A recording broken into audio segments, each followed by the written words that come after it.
Oi pessoal, tudo bem? Hoje a gente vai conversar um pouquinho sobre a autobiografia da Rita Lee, um livro lançado pela editora Globo Livros e que tem uma linguagem muito bacana, assim, muito engraçada. O livro acontece meio que como uma narrativização de fragmentos de memórias, como se coisas fossem vindo à mente e ela fosse colocando no papel. Tenta, evidentemente, obedecer a uma certa cronologia, o que nem sempre acontece, né? Porque a memória é isso, é uma coisa que a gente lembra de 20 anos atrás, que remete a uma coisa de 30, que remete a uma coisa de 5 e por aí vai. Mas isso dá uma característica muito dialógica, digamos assim, ao livro. A gente conversa um pouquinho mais depois da vinheta.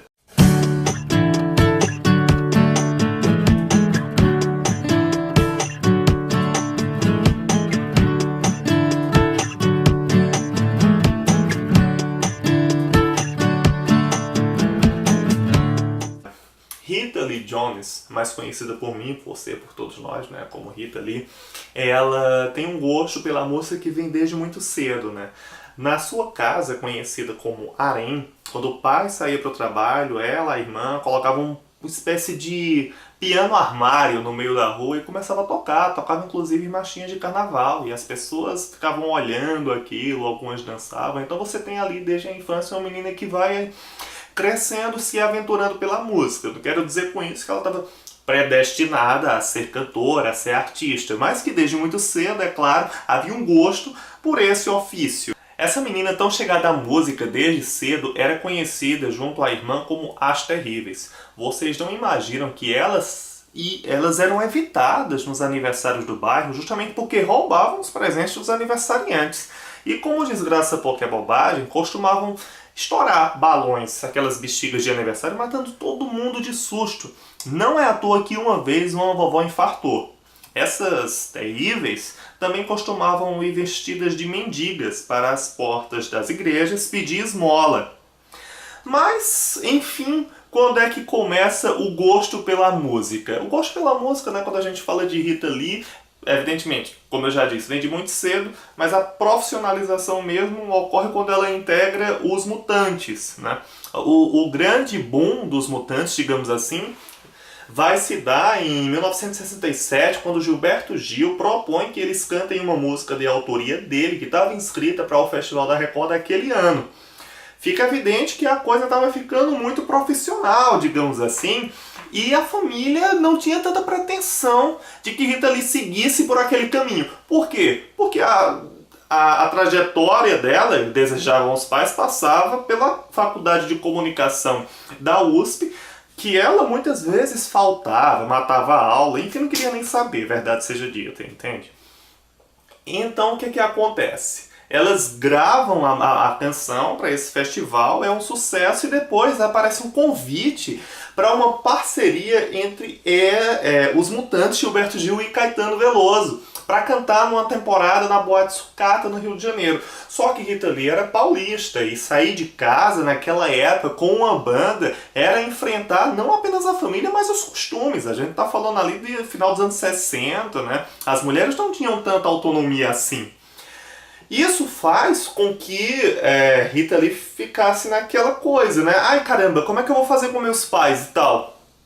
E aí Gilberto Gil se prontifica a ir falar com os pais dela e simplesmente consegue convencê-los. Então a menina, a partir daquele momento, assume de vez a, digamos, veia artística. Isso aqui vai virar uma profissão, digamos assim. E Rita Lee, né, ela foi popularizada também, a mídia fez questão de investir na imagem da Rita Lee como aquela pessoa que está sempre... aquela mulher, né, que também tem esse enquadramento, que está sempre associado às drogas, portanto à transgressão. E nessas histórias de baseado, que ela faz questão de colocar aqui no livro, certa vez, logo depois que ela volta para casa, quando é afastada dos Mutantes, o pai dela chega, né, no porão, que era onde ela estava morando, e diz: Rita, aquela erva assim que você fuma, a cannabis, eu queria provar, mas ninguém pode saber. Ela arruma, né, consegue lá. O pai fuma, logo depois é acometido por uma fome gigante. quando estava lá na cozinha preparando o que comer. Então a mãe de Rita ali chega e diz: Virgem Maria, Mãe de Deus, você, Charles, a Rita eu já sabia, mas você, que decepção, uma coisa assim. E isso é muito engraçado. Mas tem mais. Logo depois, o pai dela parece ter gostado tanto que passou a plantar em casa. Mas parece que a mulher descobriu e aí cortou a plantação toda. Ao longo da obra a gente vai conhecendo uma série de histórias de várias canções, né? Uma delas é a ovelha negra da família, que ela dá a entender na música, né, que o pai a expulsou de casa. E aí o pai diz: tá, Rita, tudo bem, você até que é a ovelha negra da família, mas aí dá a entender que eu te expulsei de casa. E aí ela diz: ah, pai, foi a licença poética. É interessante quando a gente percebe a história da Rita Lee dentro de uma história mais ampla das questões de gênero, porque você tem assim uma mulher roqueira, né? E você tem uma mulher que está cantando ali o desejo sexual feminino, que está muito explícito nas letras de canções dela. E isso se dá no momento em que muitas revistas brasileiras de ampla circulação ainda advogam que o lugar da mulher é no lar, é como esposa, mãe de família. Quando, enfim, vários agentes da sociedade as impediam de alçar voo. Não é à toa que ela mesma diz no livro, o sexo era sempre cantado do ponto de vista masculino. Então o que é que você tinha? Você tinha um silenciamento dos prazeres femininos e a Rita ali ela colabora para quebrar com isso. Ela altera, né? Ela colabora na alteração desses costumes, do que é dito e colocado a ver sobre sexualidade feminina, sobre quebra de padrões e tudo mais. O consumo de drogas nem sempre teve esse caráter mais anedótico, como aconteceu com a história do pai que eu falava há pouco. Pelo contrário, Rita Lee ela se vicia, né? Tanto é que ela é internada mais de uma vez no hospício para desintoxicação, para tentativa de tratamento.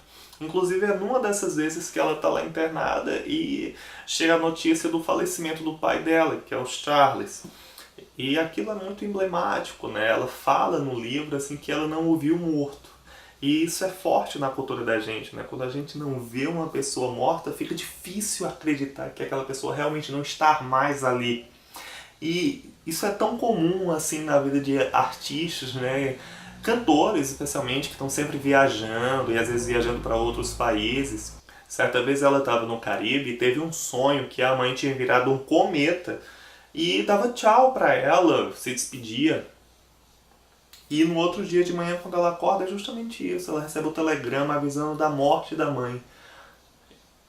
Ou seja, né, você é obrigado a lidar com essas perdas familiares de uma maneira diferente, mediante a profissão que você escolhe seguir ao longo da vida. E é isso, gente. Eu quero agradecer a sua participação aqui no canal. Se você gostou do vídeo, dá um joinha, se inscreve no canal e a gente se vê no próximo vídeo do Pretérito Imperfeito. Muito obrigado.